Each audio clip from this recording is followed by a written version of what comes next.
Hi, I'm Ryan Hartman. I'm the CEO of Worldview here.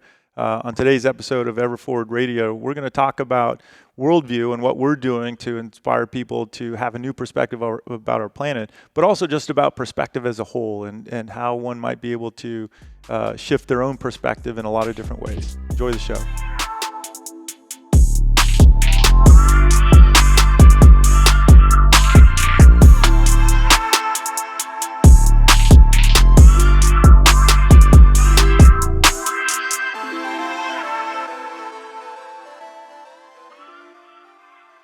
Ryan, welcome, first Thank and you. foremost. Thank you so much for having me here. Yes. I'm just going to take a moment and just soak all of this in because like I've shared with you before, this is so meaningful to me. Yes. And just the work that I've come to understand you all do is already so meaningful to me. Thank you. I cannot think of anything cooler, anything more of interest to me than space.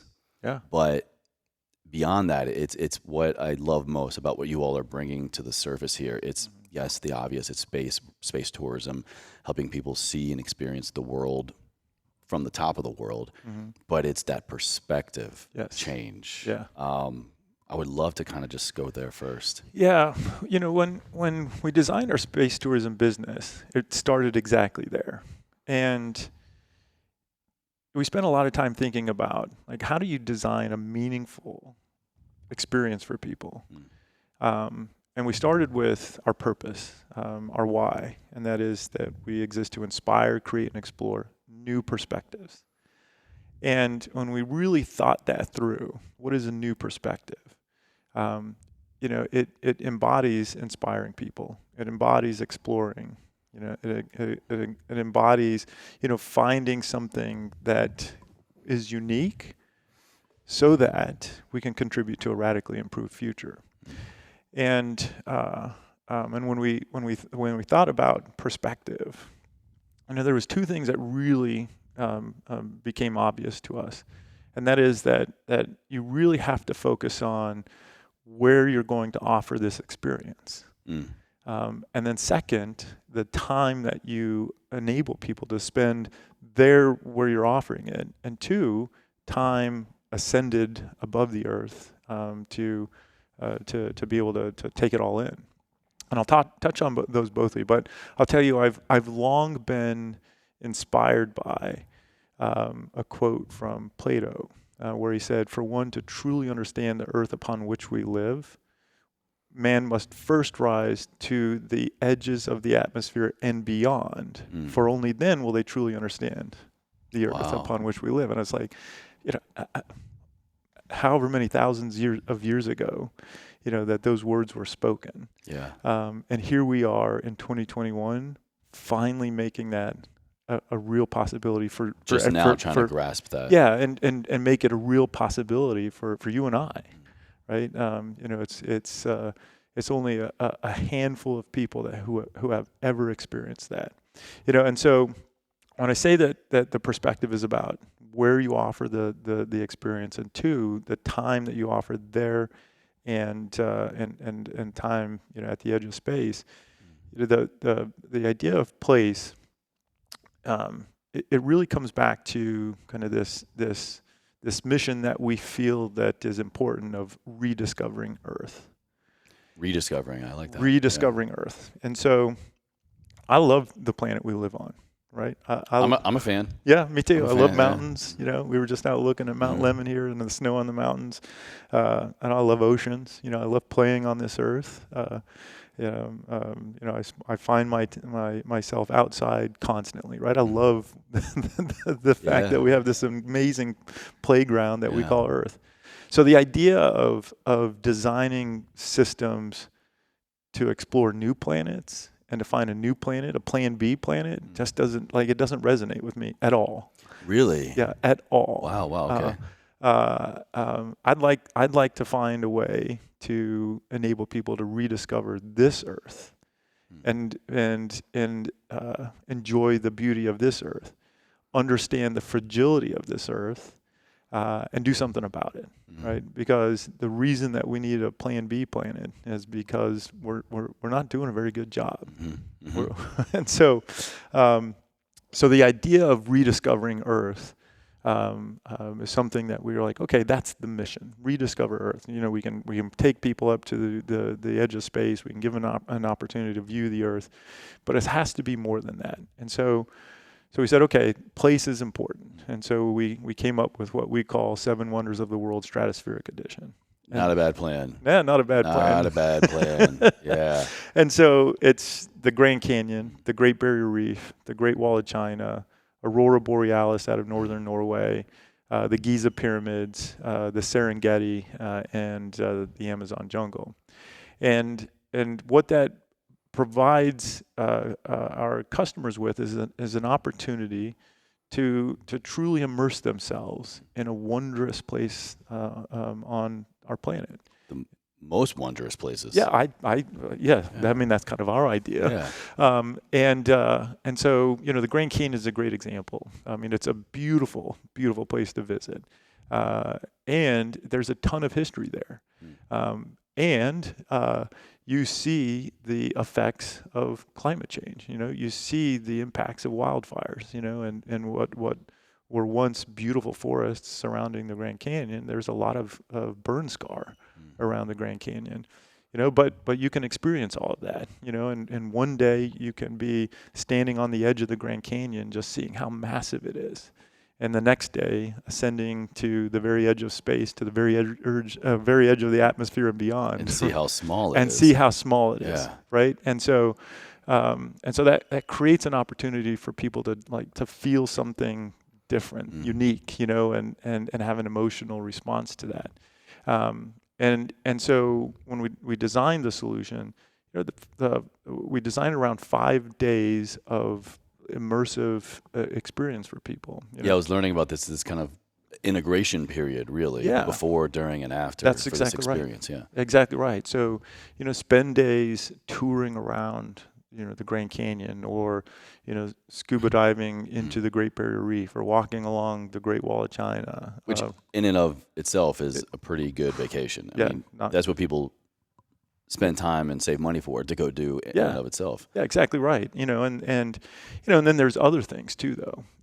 You know, I love the idea of people having an opportunity to be around the Grand Canyon and then go sit down with the leaders of Navajo Nation or the leaders of Hopi Nation and hear from them about the history of the area. Hear from them, you know, about, you know, how climate change has affected, you know, their well-being. The people that have experienced it the most. Exactly. Yeah. And you know, and I think that I feel that by providing that experience to people, you know, to sit down with people in Navajo Nation, Hopi Nation, to view the Grand Canyon, see the beauty of it, go to, you know, Horseshoe Bend, go to Antelope Canyon, you know, all the Instagram places we all see, right? You know, and you know, and I believe that people will find a newfound respect just from that part of it, right? Just having an opportunity to have a very unique, cultivated experience for themselves, you know, and then that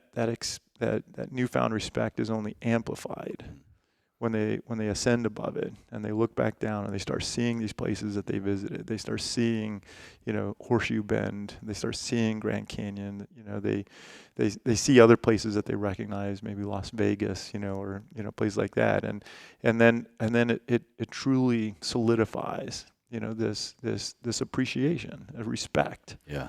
And that's where, you know, the latter part of what I talked about in terms of our purpose, that we exist to inspire, create, and explore new perspectives for a radically improved future. The radically improved future comes when people find that respect, right? They have Absolutely. a new appreciation, and, you know, maybe they make just minor adjustments in their own behavior, right? And if people are making minor adjustments in their own behavior, and then that starts growing, you know, in population, and then people start asking them about, like, what that ripple effect, I can only imagine. Yeah, exactly. Yeah. Right. And so, you know, that's perspective to us, right? Perspective is really all about creating this immersive experience and delivering on something that people have never seen before.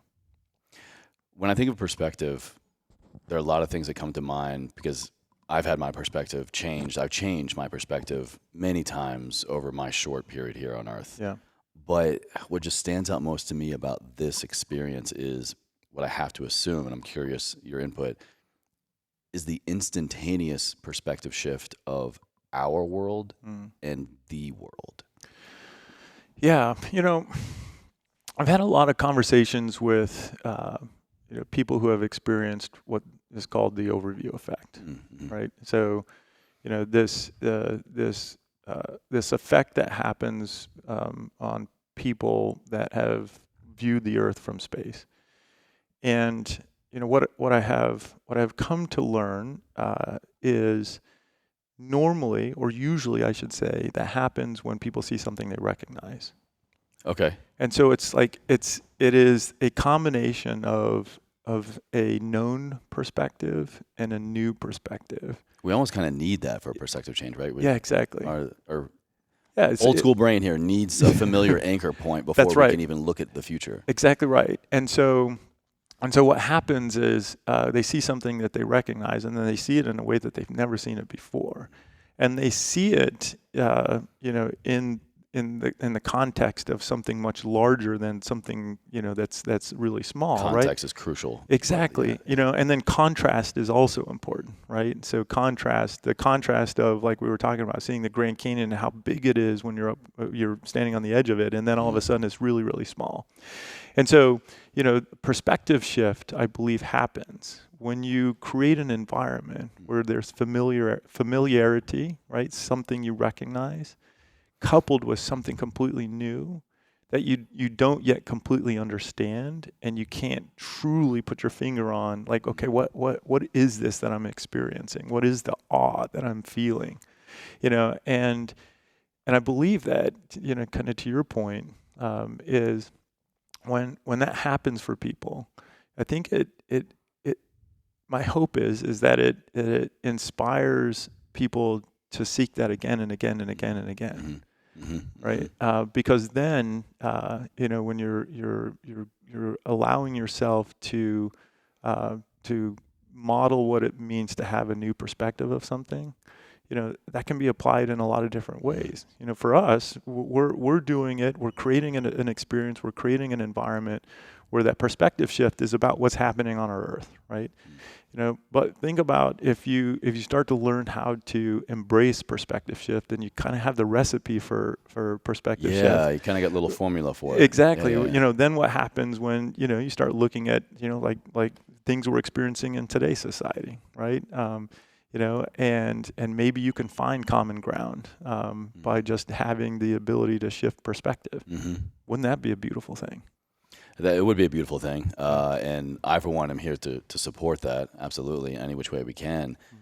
I'm curious, I think there's a very obvious group of people that are going to gravitate towards an experience like this, or even just the concept of going much, much higher. But then there also is a group of people that there's got to be some kind of convincing. What are you most hopeful for in people to really see the lure and appeal of this beyond just the adventure? Well, yeah. The good news is I believe that a lot of people that are going to be called to do this are people that are just going to do it for the thrill. Right. Yeah. Well, for the thrill and everything else. Well, right. Yes. But the thrill of it, is exciting, right? You're going to be able to see the darkness of space. You're going to be able to see the curvature of the Earth. And I'm right there with you. I can't wait. But I also know that a number of those people don't yet know that the perspective shift that they're going to experience is really important, right? And they're not coming to experience that. And that's a very important part of the population that I really want to make sure has an opportunity to experience this. And I want to deliver on something that enables them to find something new inside of themselves, right? And something they didn't know that they were seeking. And so that's an important part of the I'll say the customer base that enables us to achieve the radically improved future. But there's a lot of other classes of people that we want to make sure have an opportunity to experience this. And so I'll start with, another important component of inspired perspectives or creating new perspectives, and that is how we've priced this. So, when we looked at how do you deliver on new perspectives and how do you contribute to a radically improved future, it really is about how do you make this more attainable for a far greater number of people. What's the most realistic reach we can create here? Yeah. Exactly right. And so, we still have to run a business. Right? Turns out, if you're a for-profit business, you got to turn. You got to bring something in. Yeah. Yeah. And so we spent a lot of time, designing a business model and a solution that enables us to get down to at least at the start $50,000 per ticket. Now it's a lot of money. $50,000 is an investment. It's an investment. It is a lot of money. That's not lost on me, and I'm not done trying to figure out how to make this more attainable. So there's two things we did. The first thing is we partnered with a group called Space for Humanity. Space for Humanity is a group that purchases tickets on space tourism providers and then gives the tickets away. Really? And wow. so what they do is, they look for what they call citizen astronauts. And these are people who can be a positive contributor to our future. By right? By giving them this opportunity, the experience they will have is going to have a very profound kind of aftermath. That's exactly right, Chase. So the idea being is that if they give it to somebody who would have never otherwise been able to experience this, it will push them further down the path of having a profound impact in whatever their field is, whether they be an artist or a teacher or, a scientist or a leader in their own right. Yeah, a leader in their own right, whatever that is, if they believe that they'll benefit from this. And so, so our very first flight that we will ever do, our very first commercial flight will be a group of Spaceflight for Humanity. Wow, that's amazing. Wow. Yeah, and so that's one of the things we did. The other is, simply offering financing. I think you or I would probably be in the same class here where, I value experiences way more than I value things. Don't get me wrong. I like things too, and I like my cars. I like my mountain bikes. I like my shiny objects. Yeah, exactly sure. right. Yeah, But some of the most profound experiences that I've had, is my wife Sierra and I going out and adventuring, right? Doing something where, it's building memories, right? Touching, feeling, yeah, tasting. Exactly. Yes, exactly. Imprinting, really. Exactly. And so when we realized, that there is an opportunity to create a solution where, people can finance this, I'm really appealing to, and I'm trying to create opportunities for those who are going to find a way because they value experiences more than they value. They will things. find a way, absolutely. Yep. And so financing is the other way, to create this, attainable solution. And that's and so that means, going back to, getting to a broader audience, that by pricing this in the way that we have, partnering with groups like Spaceflight for Humanity or Space for Humanity, and then being, so bold as to offer financing for space travel. Richard Branson's probably like poo-pooing on this, but you know what? We can't all be Richard Branson. All right? So, that's right. Yeah, that's right. But it's just like it's our commitment to making sure that we can get to the largest number of people as possible, and that I believe opens this up to more than those who are just thrill seekers, those that are doing this just for the adventure of it, and it shows our commitment to truly democratizing space tourism, truly democratizing the opportunity to have a shifted perspective, that in my opinion should never be something that is only reserved for the uber wealthy. The opportunity to have, a perspective that can save our planet, an opportunity that can change one's life, an opportunity that can truly, define, your respect for our planet and likely map out, your future on this earth. That's something that should be attainable to a far greater number of people.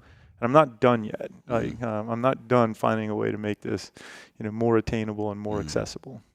How confident are you in the global change aspect? I see you all going about it in a very great way and unique way. Of this is an entity here in the United States, but you are already looking to execute come launch day globally. All over the world. That's right. And I have to assume that's because this isn't just about Arizona. This isn't just about America. This is about we as a species, we as a globe. How confident are you in your ability to have that impact? Well, I know we're a piece of the puzzle, right? The reality is it's a very complex problem, right?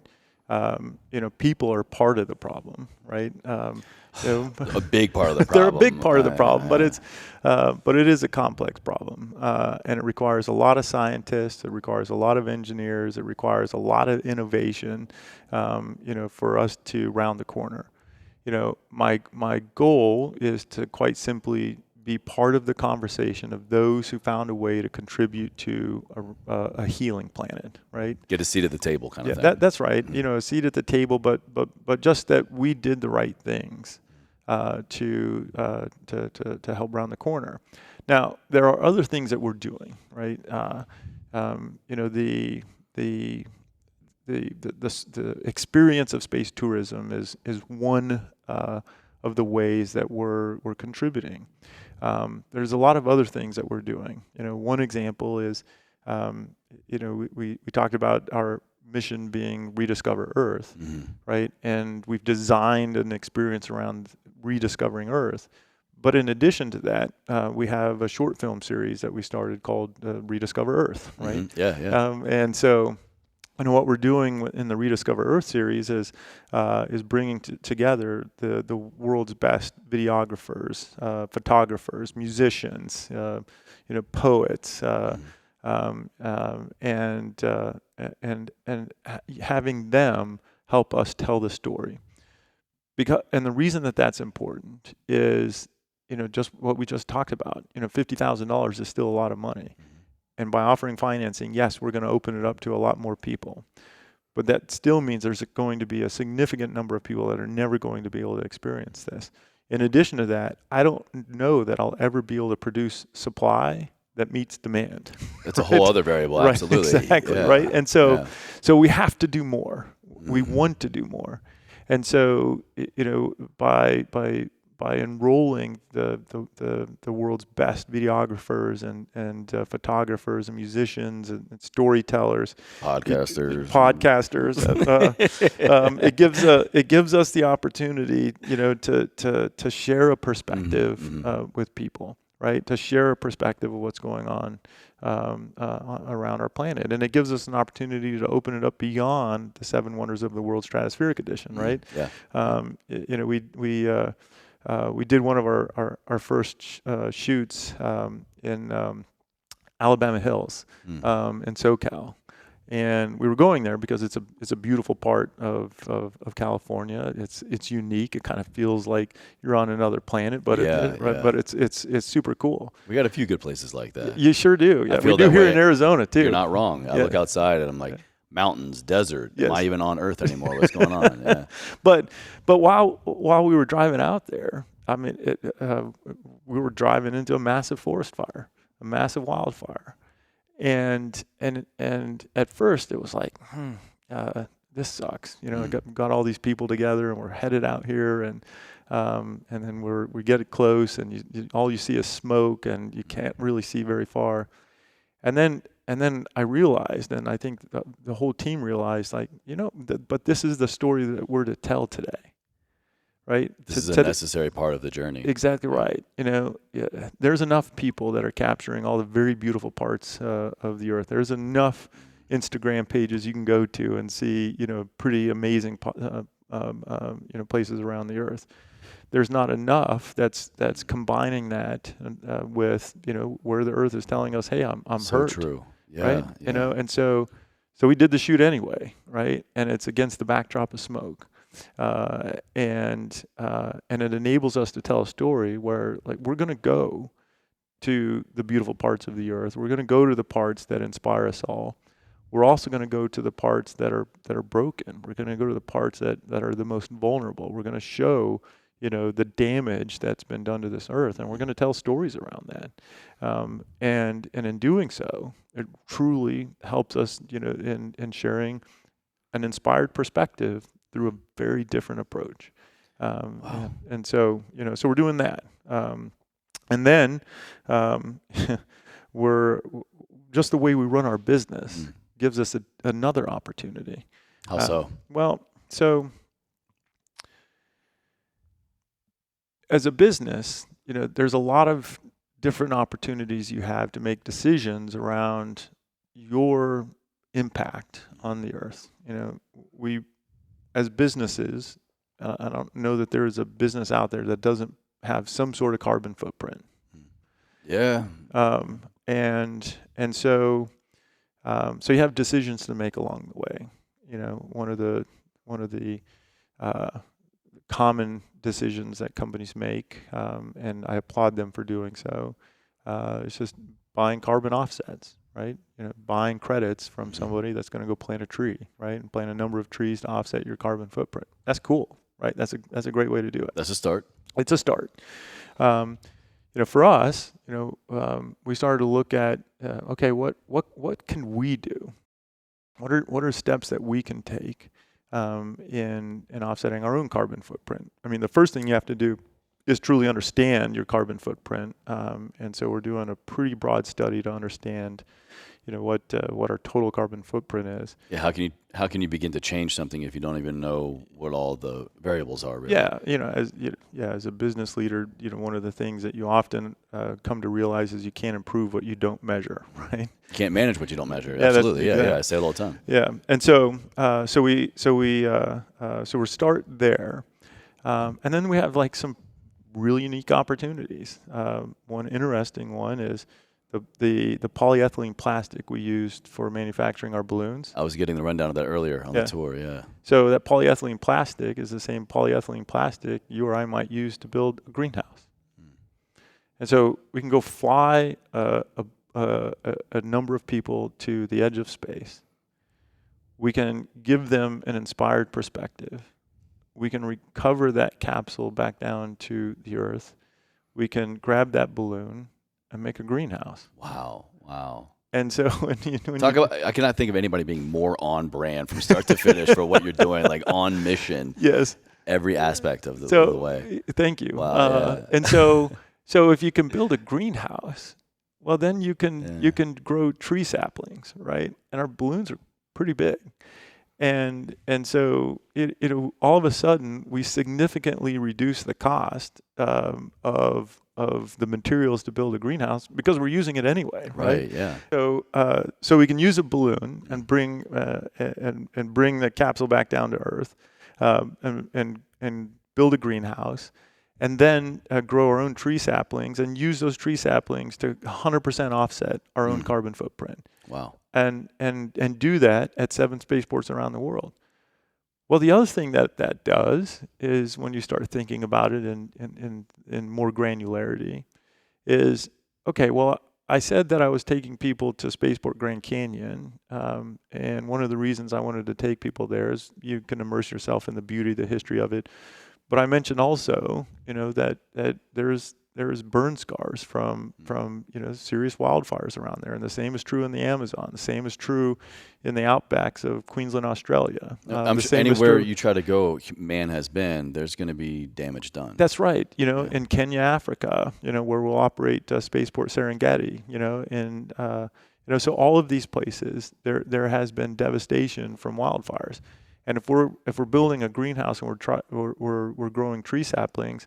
So not only are we offsetting our own carbon footprint, but we have an opportunity to contribute to the reforestation of these places that have been significantly impacted by climate change through the results of wildfire. And so, so when I talk about there's more that we can do, like we're never done thinking about like how might we be able to run our business in a way, and what decisions do we need to make along the way to find a way to have a positive impact. Yeah. And so then we started thinking like, okay, yeah, we'll build greenhouses and then we'll do other things, like we can't, it's still a lot of balloon, it's still a lot of plastics.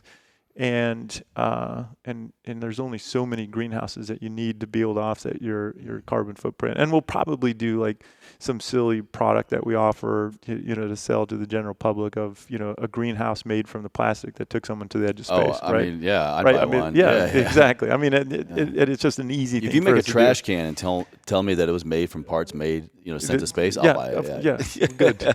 Chase, I'll give you a send referral. the prototype. Yeah, I'll give you a referral code. Yeah.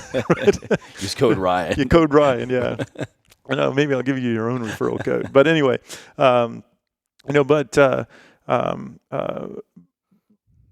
then there's other things we can do with the plastic, right? And so I'm inspired by how much innovation has gone into recycling and repurposing of polyethylene plastics. And one of the other areas I'm really excited about is to be able to use the polyethylene that we use to take people to the edge of space and build low-cost but high-strength building bricks. And so that's another thing that we'll be repurposing balloons into is building supplies, construction supplies, so that we can contribute to low-income housing in some of the areas that we're operating, and that's giving back in a different way. Absolutely. Right?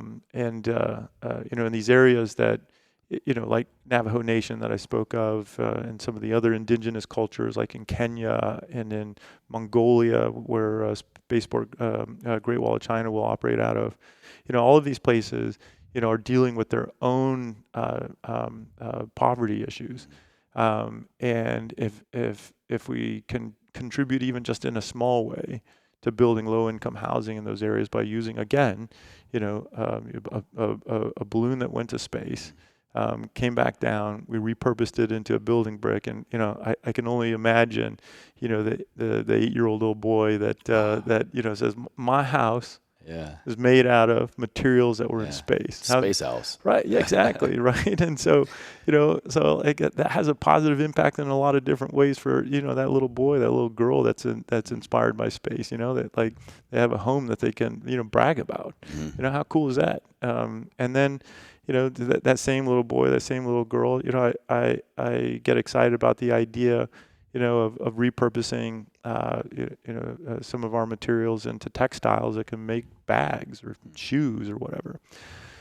But it turns out, that even when you build a house and even when you build, or manufacture shoes or textiles or things like that, they don't last forever, right? Nothing does, right? Right. And so this goes back to, what else can you do and what decisions can you make along the way? And so, what we're in the process of doing now is we have these solutions that feels like these solutions contribute to 20 years, 25 years, maybe 50 years when you build a house correctly, right? But those shoes that you make for kids, those bags you make for kids, they wear out pretty quick, and so we want to recollect those. And so it's a never-ending. So it's never cycle, kind of recycle. So the way we're thinking about it is, let's commit to 100 years. So let's commit to a 100-year plan of how will we manage our carbon footprint, our waste as much as we can, and look at the entire lifespan of all of these materials and what can be done with them for a 100-year period, so that I have 100% accountability. Sitting here as the CEO of Worldview today, I have 100% accountability of what we commit to for 100 years, but also to give whoever my predecessor will be, the roadmap for what do they do under their tenure. You're not passing off a broken baton. Right. But saying, if when you take this role, like now you're responsible, right? But plan that out for a 100-year period. And when we talk about that internally here, one of the things that we talk about is, 100 years from now, I'm confident, I'm incredibly optimistic, that the problems that we were trying to solve today, will have been solved. And now what we're doing is ensuring that, the Earth is around for, another million years or however many, right? And we've done our part to reverse the trend.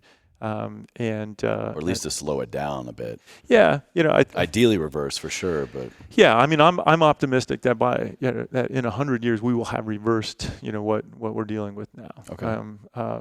But if not, even contributing to slowing it down is still contributing to a radically improved future. Right? I agree. Not to go dark on this, but do you ever feel like, or do you worry that the deeper you get into problem solving the problem being what is going on with our Earth and the perspective needed, the change in perspective needed to sustain it and to bring it back to life. Do you worry like the deeper you get into this, you're going to realize, is this even possible? Well, no. I know that sitting here today, Worldview can't solve all of these problems. What I do know is that we can contribute. Like we can be a positive contributor. We can set an example for others to follow. We can create opportunities for people to simply have, an inspired or a shifted perspective. I don't feel like the burden is not on us to solve this problem. The burden is on all of us, right? The burden is on all of mankind, all of humankind to figure out, how do we be a better steward of this planet that has been gifted to us. And can we just all hopefully get to a point to realize that? Yeah, exactly. Yeah. Right. And not everyone will get to that point, but we need critical mass, right? And so, I would rather be in a position where we know we're contributing than not contributing, right? Be a part of the solution, not the problem. That's exactly right. Yeah. And so, if I could steer this company, and if we had the resources to solve all the problems that we keep uncovering, then of course we would take that on. But it's just not realistic. And so, so it's taking on the mindset of control what you can control, and don't worry about the rest of it. But if what we can control is something that can contribute to a larger impact than just our impact, we will have done a good thing. You're kind of at the helm of all of this. You're the master and commander, it seems. So I'm curious, what makes you qualified to kind of captain this endeavor? Oh, well, I'm a human just like you, right? I'm just someone that cares, damn it, Chase. Yeah, what makes me qualified? Nothing makes me qualified to take this on, other than, to your point, I just care. Or I should say, rather, what has called you to captain this endeavor? Well, Chase, I was born not far from here, believe it or not. It's just ironic that I have this opportunity to run a space company not far from where I was born. I was born into a ranching family just south of here, and I had the absolute pleasure and the honor of watching my grandpa Hartman, be a regenerative rancher before that was even a thing. Really? And wow. So my grandpa, had this incredible sense of responsibility for the land that he managed and the cattle that he put on that land. And I watched as he respected the land. I watched as he, was humane in how he raised cattle, and I'll say, just as importantly, just how kind and respectful he was to the people who worked with him and the people who worked for him. And I saw how beautiful the land was, right? Oh, And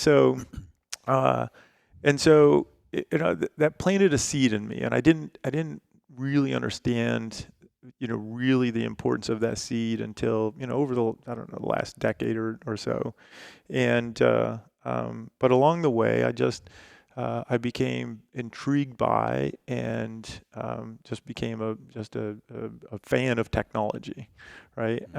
And and along the way, those two intersected at one point. And the last company I ran was a company called In Situ. We manufactured unmanned aircraft. I saw that the technology was super cool. There's these big drones, these big unmanned aircraft. The technology was amazing. It was fun, right? And it was cool to be involved in something that was just new to aerospace as a whole. Oh yeah, I knew some drone guys in the Army. Yeah, that's right. So unreal. Yeah, so we manufactured a system called ScanEagle. It became one of the widest used unmanned aircraft in the Middle East, but I saw the positive impact that it had, and I started hearing stories, from people on the ground that talked about, how these systems saved their life. There's a great story. There's this woman that showed up to our headquarters, and she knocked on the door, and the guard opened up the door and asked if he could help her, and she said, "Well, I'm here to hug somebody." And he said, "What?"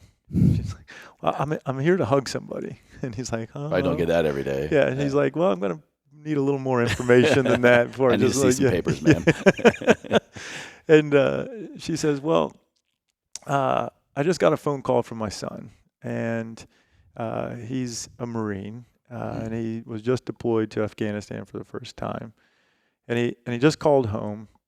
And he told us that he had just had this amazing experience, and that experience was that he was on a resupply mission, so in a convoy, and all of a sudden they found themselves in the middle of an ambush, and there's gunfire coming from all different angles. They were in this little valley, and they had these tablets called rovers. And they could see on these rovers, there was a top-down view of them, and they could see where the enemy was all around them, and so they knew where to take cover. They knew where contact was exactly, and they knew exactly where to call for fires to help get them out of that situation. They all got out of that situation with no casualties, and amazing. And so after that, he asked somebody, "Well, where was that video coming from? I didn't see anything above us." And they're like, "Oh, that was a ScanEagle." And he's like, "Oh, say, where's the eagle in the sky?" Yeah, and he's like, "What's a ScanEagle?" And they're like, "Oh, it's a UAV. We never do a mission like this without a ScanEagle." Yeah, aerial support. Yeah, exactly. And so he went back, or they got back to base, and he looked up ScanEagle, and he saw, it was from this company called In Situ, that was headquartered in his hometown of Bingen, Washington. No shit. And he had no idea, and he's like, "Wow, that is so cool." And so he called his mom and said, "You won't believe this. You know that company In Situ? Well, let me just tell you what happened." And so his mom, probably not a good idea to tell your mom. Yeah, I was going to say, mom probably didn't like the story a whole lot. Yeah, but she came right over and knocked on the door and told the guard that. And so the guard let her in, and she hugged everybody she could possibly hug. Wow. And so, it was stories like that, or experiences like that, where I realized there truly is an intersection of technology and purpose. And if you can find those intersections, the rest of it just kind of falls into place. And so when we're talking about worldview, and we're talking about new perspectives, and enabling or inspiring new perspectives, it all came from the team here spending time to talk about our own stories. Where are there stories of real substance and purpose? And that led us to describing why we exist as a company, which is that we exist to inspire, create, and explore new perspectives for a radically improved future. And so, what makes me uniquely qualified to do this? Well, it's nothing specific other than enabling a team to find their own purpose, enabling a team to find why they exist, and so that their stories can come true. Empowering other people. That's to right.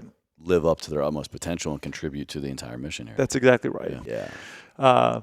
So anyway, what makes me uniquely qualified? Well, it's just having that honor of being born into a ranching family, and really just learning the importance of purpose in everything you do, everything you do should have purpose. And so, having the honor to be the leader of this company, what I get to bring to the table is some passion around purpose and, a few tools on how to bring purpose to life. This far into the mission, I'm curious, has your perspective become more solidified in what you're doing and how you're going to do it, or have you yourself had a perspective change? That's a great question, Chase. I think that what I have been experiencing is an evolving perspective, that only contributes to my passion for what this team is doing. Okay. And what I have been experiencing is just seeing the results of people's work.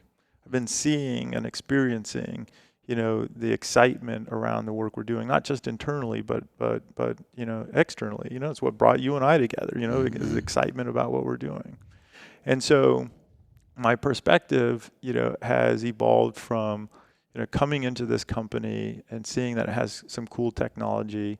And not exactly sure what we were going to do with it, and that perspective evolving into, holy shit, the technology that we have in our portfolio can be a real game changer. It can really contribute to something that is going to be,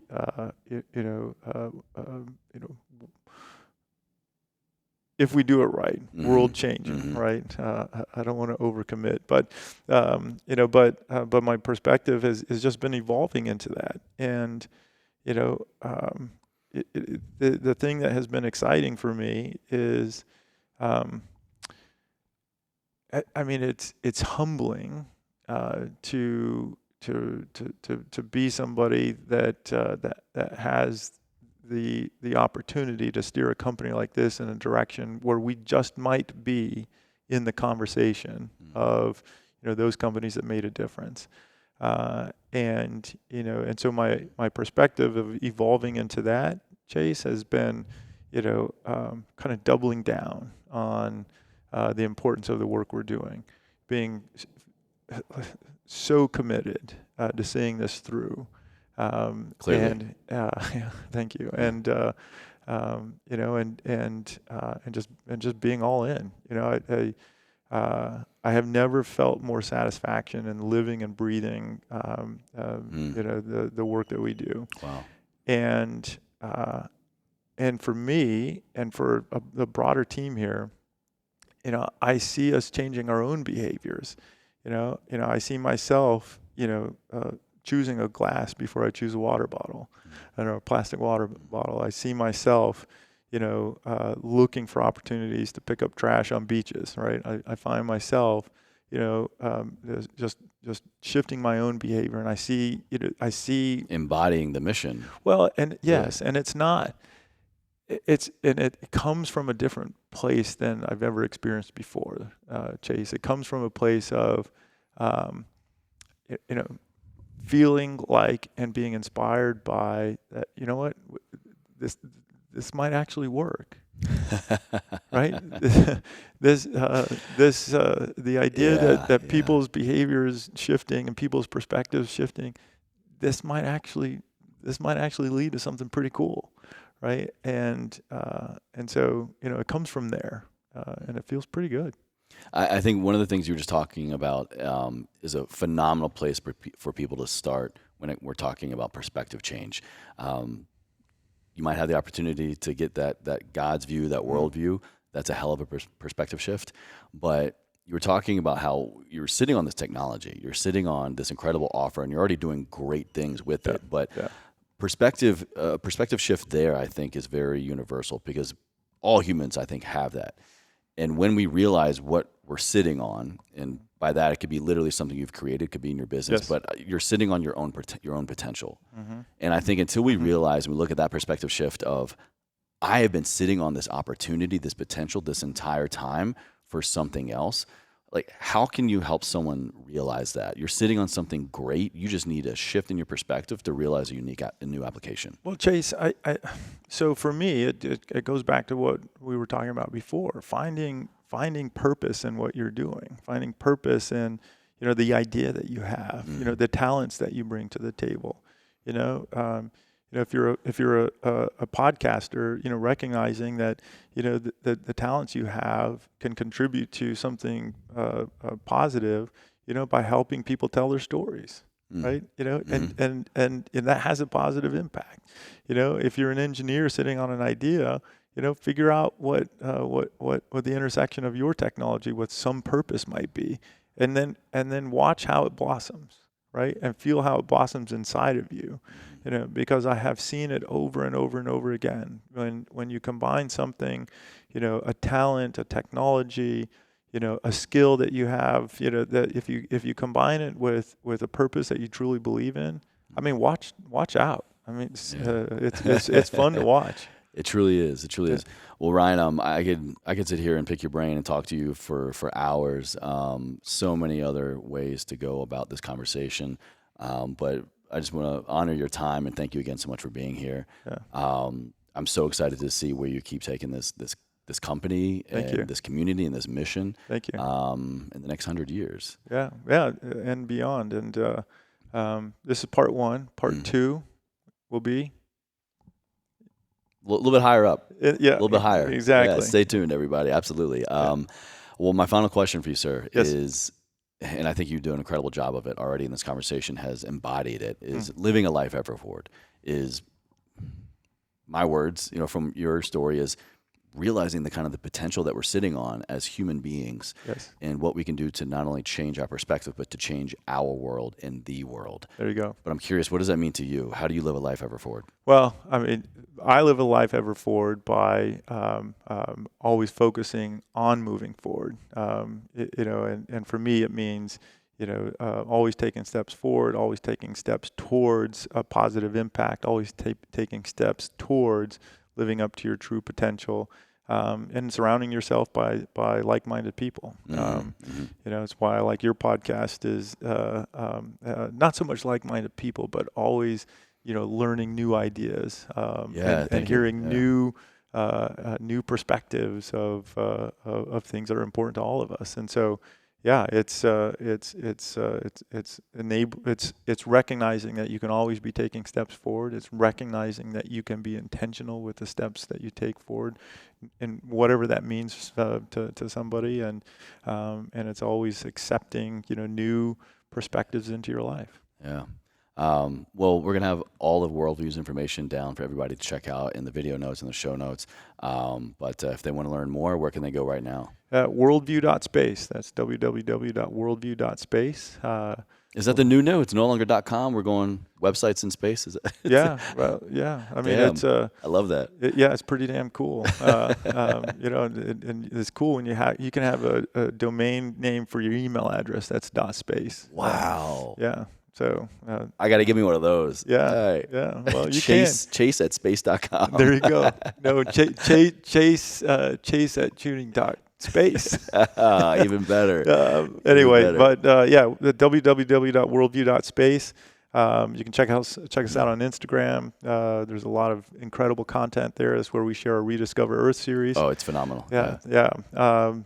And we're on YouTube, and all of our stuff's out there. You are building the hype in the best way possible. Thank It's you. just anticipation, but story all at the same time. Yes. And so I thank you again. Thanks.